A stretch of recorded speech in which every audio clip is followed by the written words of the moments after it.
Est-ce que vous saviez qu'au final, on s'en fout de l'Apple Vision Pro? Comme Noël, je m'en fous. Si on doit retenir quelque chose de ce produit, ce n'est pas ses caractéristiques totalement dingues ou son prix ahurissant, mais simplement son nom, le Vision Pro. Parce que le lundi 5 juin 2023, Apple n'a pas seulement présenté un casque de réalité mixte, elle a surtout annoncé une nouvelle ère, une nouvelle vision de ce que doit être la technologie. Et ce futur passera donc, selon Apple, par l'informatique spatiale. Un avenir qui pose plusieurs interrogations.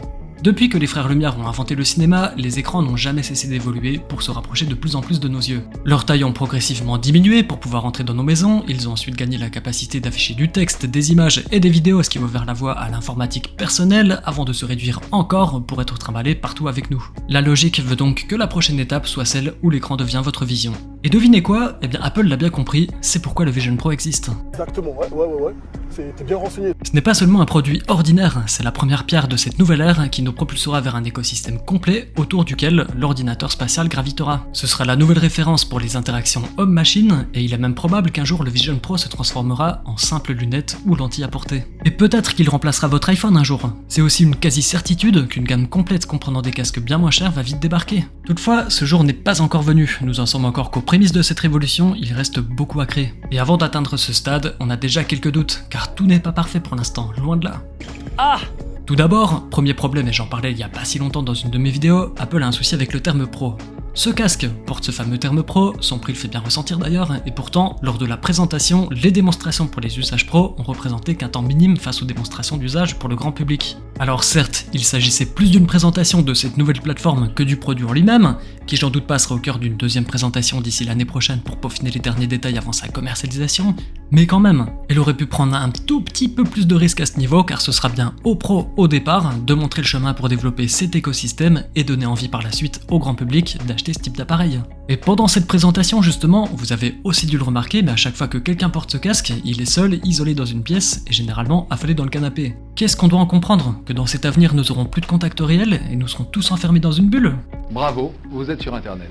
C'est bien le problème quand la réalité fusionne avec le virtuel. Alors encore une fois, certes, Apple a tenté de nous rassurer, pas une seule fois elle a prononcé le terme réalité virtuelle ni métavers. L'écran en façade montrant vos yeux pour signaler aux gens que vous êtes toujours dans le monde réel est une bonne chose, de même pour l'interface qui passe au second plan quand quelqu'un vous parle, ou la Digital Crown pour doser le niveau de décor virtuel face à la réalité. Mais prenons quelques exemples pour comprendre le problème de fond. Si vous souhaitez montrer une vidéo marrante à quelqu'un assis à côté de vous mais qu'elle n'a pas de Vision Pro, vous faites comment? Et si elle en a un, comment vous voyez sa réaction? Avec un avatar en FaceTime? L'exemple le plus frappant était celui du père en train de filmer ses enfants. Un moment de joie et d'émotion c'est certain, sauf lorsqu'il revisionne les images, seul chez lui, dans son canapé. Là c'est un tout petit peu plus triste. Elle justifie même le prix en disant que ce casque remplace une télé dernier cri, un système de son surround, un ordi puissant avec plusieurs écrans et même une caméra haut de gamme. Ok, mais une fois de plus, cette justification passe uniquement si on vit seul.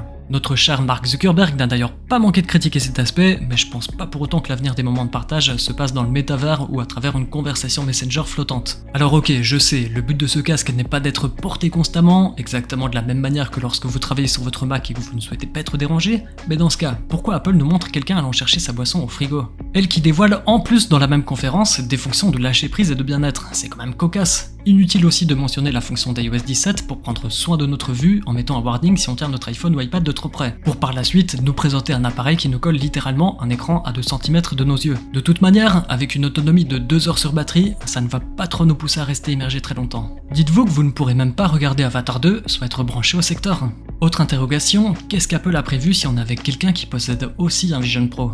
Comment on va interagir avec? Car ils sont sympas, mais à aucun moment on a vu 2 personnes porter un masque, à part au travers d'un appel FaceTime. Et à l'inverse, quelle solution il y aura pour montrer quelque chose à quelqu'un qui n'a pas de casque? Là-dessus, je ne pourrais pas répondre à la place d'Apple, évidemment. Ceci étant, on peut se dire que tout le monde ayant au moins un iPhone ou un iPad, elle pourrait très bien intégrer une fonction pour retranscrire ce que voit un type équipé d'un Vision Pro au travers de l'écran de l'appareil photo des iDevice. Ce serait pas le top du top, mais ce serait mieux que rien. Bref, là-dessus, seul l'avenir pourra nous dire comment les utilisateurs vont faire usage de cette nouvelle catégorie de produits, puisque heureusement, Apple n'impose rien et c'est bien aux gens de décider ce qu'ils veulent faire avec. Elle suivra ensuite naturellement dans leur sens en axant le développement vers ce qui est le plus utilisé, un peu comme pour l'Apple Watch à l'époque. Et n'oublions pas que malgré ces interrogations, le Vision Pro a l'air absolument fabuleux et il y a beaucoup d'arguments en sa faveur, certainement d'ailleurs qu'on sourira dans quelques années en revoyant cette présentation. Surtout lorsque l'on voit que les premiers chanceux l'ayant testé en ressortent tous très convaincus. Je me dis qu'il faut donc relativiser et que de nouvelles habitudes vont se faire automatiquement avec ce genre de produit, et on verra à l'avenir ce qu'il en est. Est-ce que c'est bon pour vous? Qu'est-ce que vous en pensez de votre côté? Est-ce que cette vision vous donne envie ou pas? Dites-le moi dans les commentaires, ils sont faits pour ça. Merci d'avoir regardé la vidéo jusqu'au bout, si vous l'avez appréciée n'hésitez pas à mettre un pouce en l'air et à vous abonner pour me soutenir. On se dit à la semaine prochaine,